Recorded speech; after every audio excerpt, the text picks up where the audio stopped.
Akhirnya tadi malam aku ngecamp di Embung Keledung. Cuaca agak berangin, suhu cukup dingin. Aku ukur mungkin sampai sekitar 10 derajatan Celcius. Aku akhirnya nunggu anak-anak sekitar beberapa jam sampai mungkin jam 11. Akhirnya anak-anak datang. Kami ngobrol-ngobrol dulu, makan dan lain-lain, kemudian tidur. Dan akhirnya pagi yang ditunggu tiba. Kami nikmatin sunrise karena memang sunrise di tempat ini aku akui juara. Pemandangan keren, pagi yang sahdu. Dan akhirnya kami ngopi-ngopi sebentar, kami packing-packing peralatan. Dan akhirnya sekitar pukul 9 kami memutuskan untuk berangkat ke Blembem. Di perjalanan ini sebenarnya rencanaku aku pengen full jalan dari titik pertama sampai titik terakhir. Tapi karena memang ada perubahan rencana, karena memang Sindoro terjadi kebakaran dan aku harus pindah ke Gunung Kembang, akhirnya aku memutuskan untuk ikut anak-anak menggunakan motor dari Keledung ke Blembem karena memang jaraknya cukup jauh. Kami sempat mampir dulu di warung Bude. Ya lumayan buat isi perut dulu dan akhirnya kami melanjutkan ke jalur Blembem. Rencana hari ini adalah kami trekking siang dari jalur Blembem dan malamnya kami menginap dulu di puncak Gunung Kembang, dan keesokan paginya rencanaku adalah ketika anak-anak pulang turun dari Gunung Kembang dan pulang ke Jogja, aku akan melanjutkan perjalananku melewati jalur Lengkong. Sebuah jalur yang sebenarnya jarang digunakan. Yang menggunakan jalur tersebut biasanya hanya warga untuk naik ke Gunung Kembang, melakukan beberapa ritual-ritual hal-hal spiritual lah. Dan jalur itu bisa dibilang cukup sepi. Jadi ada perasaan deg-degan sebenarnya karena memang ada banyak cerita tentang Gunung Kembang ini yang jujur sebenarnya agak menyeramkan.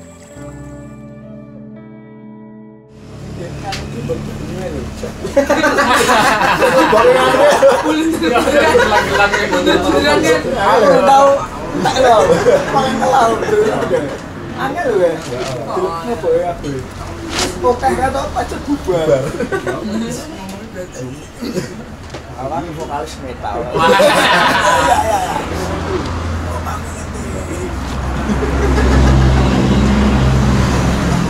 Ini kan bener adem itu. Buku aku nggak ambil. Buku zaman sekolah gue. Orang gue tas loh.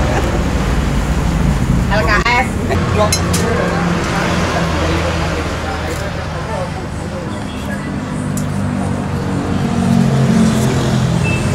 Makasih banyak, hati-hati.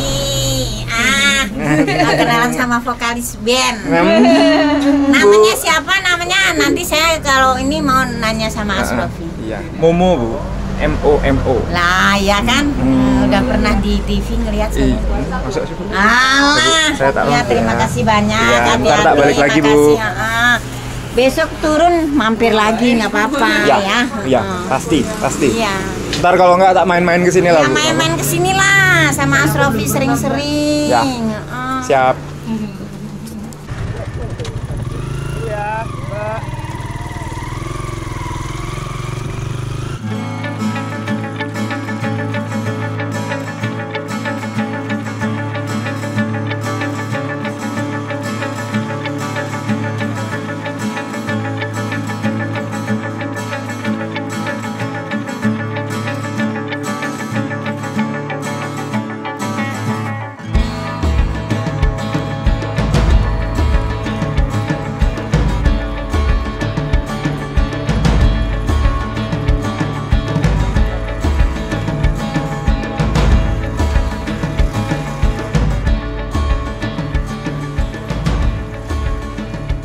Sudah seharusnya memang kita sadar ada banyak sekali tempat indah di Nusantara ini. Tapi kita juga harus sadar bahwa banyak sekali tempat-tempat indah ini dirusak demi satu kata, uang. Banyak yang berkata, ini demi pembangunan, demi kemakmuran rakyat. Apa iya? Kenapa pada akhirnya yang kaya hanya cukong-cukong industri, dan yang menjadi korban adalah alam dan kita? Tempat ini indah, tapi seperti tempat-tempat indah lainnya, selalu ada saja sisi menyedihkan yang jarang orang peduli.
Ini hari kelima. Hari kelima aku di luar. Dan sekarang adalah part kedua, gunung kedua yang bakal aku coba jajal tanjak. Karena kemarin aku udah cerita ya bahwa harusnya aku ke Sindoro, cuma memang karena ada sebuah kejadian gitu, ada kebakaran hutan di bagian utara Sindoro, akhirnya aku memutuskan untuk coba ke Gunung Kembang dan kemudian turun lewat Dieng dan mengarah ke perahu. Cuman spesialnya kali ini memang aku gak sendiri. Ada teman-teman dari Jogja yang nyusul. Ada Ajeng, ada Endro, memang teman-teman lama aku mendaki gitu. Ada Tapir dan ada Kodok. Kodok itu salah satu teman satu timku saat dulu pernah aku berada di sebuah band gitu dan dia merchandiser. Kowe iki ngopo? Aku sopo? Terus ada Tapir gitu, memang teman lama juga yang memang dulu masih berkutat di urusan permusikan. Endro juga begitu, tapi sekarang dia karyawan bank. Dan Tapir masih jelas mahasiswa. Dan Ajeng, aku bisa bilang partnerku lah. Ini di belakang Gunung Kembang ya, tapi ketutup. Kayak ketutup awan. Ini pertama kalinya aku naik ke Gunung Kembang. Pengen nyoba juga gitu. Sekarang aku udah di base camp, ada di base camp. Sekarang udah sekitar jam 12-an. Jadi bentar lagi paling kami berlima siap-siap dulu, packing, pemanasan, dan mungkin langsung nanjak. Kita lihat jalurnya seperti apa nanti ya. Yuk jalan. Oke. Apa ini? Manut ya. Ya rasa sulit malah sulit tenanan gue lah. Aja sulit. Gampang. Gampang. 1, 2, 3, gampang.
Kaki mungkin adalah bagian tubuh paling penting yang harus kita perhatikan ketika mendaki. Dan bisa aku simpulkan, alat terpenting untuk mendukung kaki kalian adalah sepatu. Ada banyak sekali jenis sepatu yang bisa kalian gunakan saat mendaki. Tapi yang akan kita bahas di sini adalah sepatu trekking dan sepatu trail running. Banyak teman-teman yang bertanya, kenapa sekarang aku lebih memilih sepatu trail running ketimbang sepatu trekking? Padahal 5 atau 6 tahun lalu, aku biasanya menggunakan sepatu trekking seperti yang digunakan umumnya para pendaki. Tidak ada yang lebih baik, tidak ada yang lebih buruk. Yang terpenting, sepatu tersebut bisa digunakan di alam luar. Sekarang yang akan kita bahas adalah kelebihan dan kekurangan masing-masing sepatu. Pertama, sepatu trekking. Sepatu trekking biasanya berbahan lebih tebal, yang otomatis bisa melindungi kaki kalian dari bebatuan, kayu, atau apapun yang ada di jalur. Kedua, sepatu trekking biasanya punya konstruksi mid atau high sole yang otomatis bisa memberikan stabilitas untuk ankle kalian agar tidak mudah terkilir atau cedera. Dan yang ketiga, biasanya sepatu trekking punya membran waterproof di dalamnya yang otomatis air dari luar tidak bisa masuk ke dalam. Kemudian ada sepatu trail running yang biasanya jauh lebih ringan dan punya bahan cepat kering. Dan yang ketiga, biasanya jauh lebih elastis yang otomatis membisakan kaki kalian untuk bergerak jauh lebih natural ketika bergerak. Kemudian jika ditanya sepatu mana yang lebih baik? Sepatu akan berhubungan langsung dengan beban yang kalian bawa. Ketika beban lebih berat, misal 15-20 kilo, aku akan jauh lebih memilih sepatu trekking. Kenapa? Karena beban berat membutuhkan stabilitas kaki yang lebih bagus. Tapi sekarang, aku mendaki dengan sistem ultralight, yang otomatis aku hanya membawa beban sekitar 10 hingga 12 kilo. Di sini, aku lebih memilih sepatu trail running. Kenapa? Karena kakiku akan bisa bergerak jauh lebih natural, seperti saat aku menggunakan sepatu-sepatu cats biasa atau sepatu running. Jika ditanyakan bagaimana tentang waterproof, bayangkan ini, ketika kalian mendaki dalam kondisi hujan yang sangat lebat, atau ketika kalian harus menyeberangi sungai-sungai kecil seperti ini, otomatis kaki kalian akan tetap basah. Kita analogikan sepatu ini adalah sebuah gelas. Air dari luar gelas tidak akan bisa masuk ke dalam. Dan ketika gelas ini diisi air di dalam gelas akan sangat susah untuk merembes keluar. Begitu juga sepatu waterproof. Ketika kalian berjalan dalam kondisi sepatu yang basah, Sedangkan air di dalam sepatu waterproof kalian tidak bisa keluar, ini akan tidak nyaman sekali. Dan untuk inilah aku lebih memilih sepatu yang cepat kering, yang ketika aku bawa jalan 2 atau 3 jam berikutnya dia akan sudah kering. Dan ini kenapa sepatu trail running lebih aku pilih ketimbang sepatu trekking.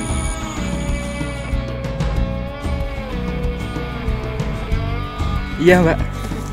Jadi Ya.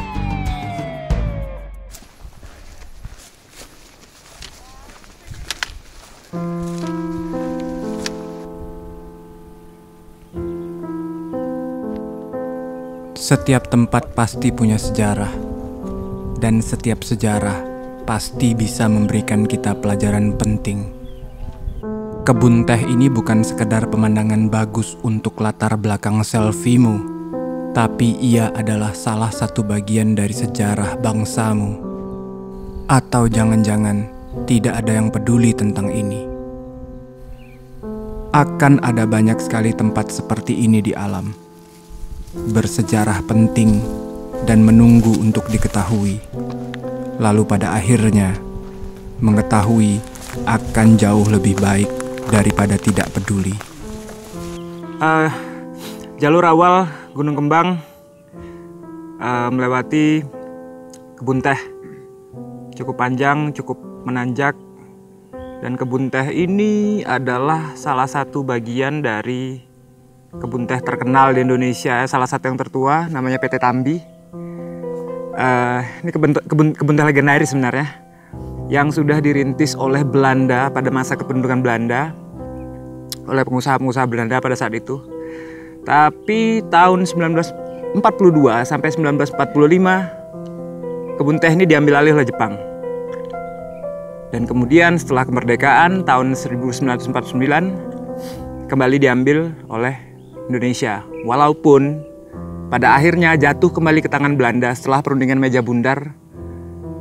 Lalu akhirnya tahun 1954 kebun teh ini bisa diambil kembali oleh Indonesia. Dan 1960 kebun teh ini dikelola oleh PT Tambi. Seperti biasa, suasana kebun teh selalu nyaman ya. Dan setelah ini mungkin kita masuk ke hutan Gunung Kembang ya, yang terkenal dengan banyak flora, fauna. Hampir ada 100 lebih spesies anggrek di sini. Masih ada macan tutul. Karena 2006 warga di sekitar pernah lihat ya. Banyak sekali babi hutan katanya. Kita lihat habis ini ada apa aja. Yuk, jalan. Selamat datang di kandang kami. Kandang celeng. Kandang tapir.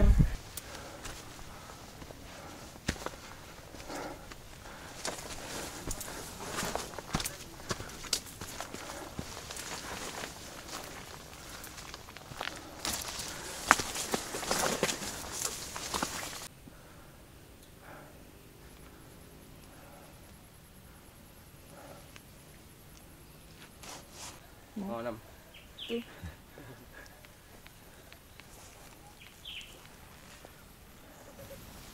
Mana dek tapir aja. Wah, ini dinut bagus sih. Oh, dia rada nyeleng ini. Udah gitu. Oh, apal Medan deh. Apal Medan. Terus balik kampung. Bicara tentang sumbing itu ranon tak ya. Ranon tekne sambat.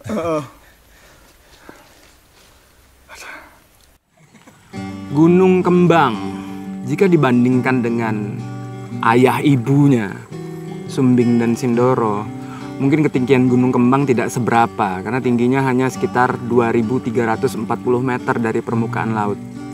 Tapi jangan pernah meremehkan gunung apapun.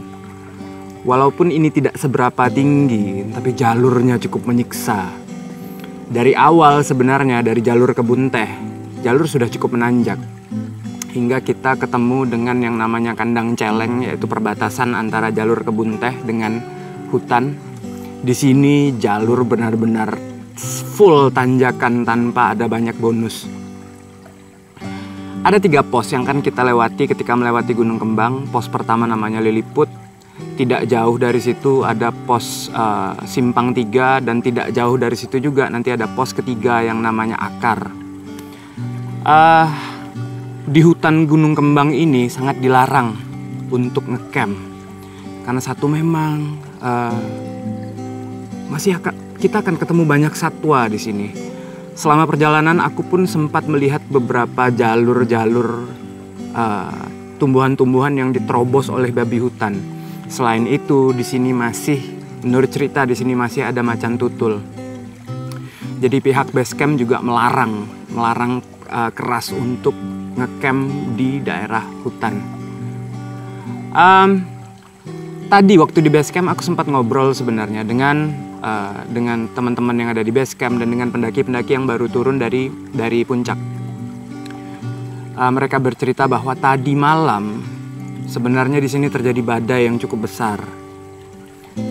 Dan hari ini pun kami membaca cuaca, angin sudah cukup mulai naik intensitasnya. Jadi prediksi kami hari ini kemungkinan nanti malam pun akan ada angin yang cukup besar dan kemungkinan besar sekali bisa terjadi badai. Jadi tugas kami hari ini gimana caranya sampai ke puncak Gunung Kembang, mencari spot camp yang memang sedikit tertutup dari angin. Ada hal penting ya sebenarnya di Gunung Kembang ini yang menjadi sorotanku, terutama tentang base camp Blembem. Ada banyak sekali peraturan di base camp Blembem yang seharusnya bisa ditiru oleh gunung-gunung lain.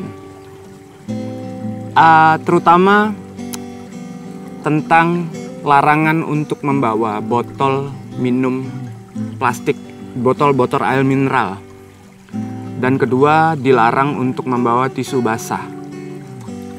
Kedua hal ini adalah sampah yang paling mengkhawatirkan yang ada di gunung-gunung manapun. Jadi ini aku lumayan salut sekali dengan peraturan yang ada di base camp. Dan selain itu, ketika memang kita juga diberikan solusi di sini. Base camp meminjamkan dirigen-dirigen untuk membawa air. Jadi kita tidak perlu membawa botol air mineral dan mungkin nantinya bakal kita tinggalkan di satu tempat yang menjadi sampah. Mungkin ini gunung yang belum populer, tapi semuanya di dalam base camp ini sudah termanage dengan baik sekali. Gitu. Ada banyak ide-ide, ada banyak peraturan di sini yang memang cukup menarik perhatian. Dan salah satunya yang terpenting adalah aku sempat ngobrol dengan beberapa teman-teman di base camp bahwa Gunung Kembang ini ingin dibiarkan seasri mungkin. Jadi tidak akan ada shelter yang dibangun, entah itu semi permanen atau permanen. Karena memang sudah seharusnya gunung ini seperti ini. Semuanya serba alami. Karena orang yang datang ke sini seharusnya bukan untuk menikmati kenyamanan, tapi untuk mencari kealamian alam. Itu mungkin yang terpenting. Jadi setelah ini kita lanjutkan melewati jalur Gunung Kembang yang cukup menyiksa sampai ke puncak. Jadi ikuti terus. Yuk lanjut.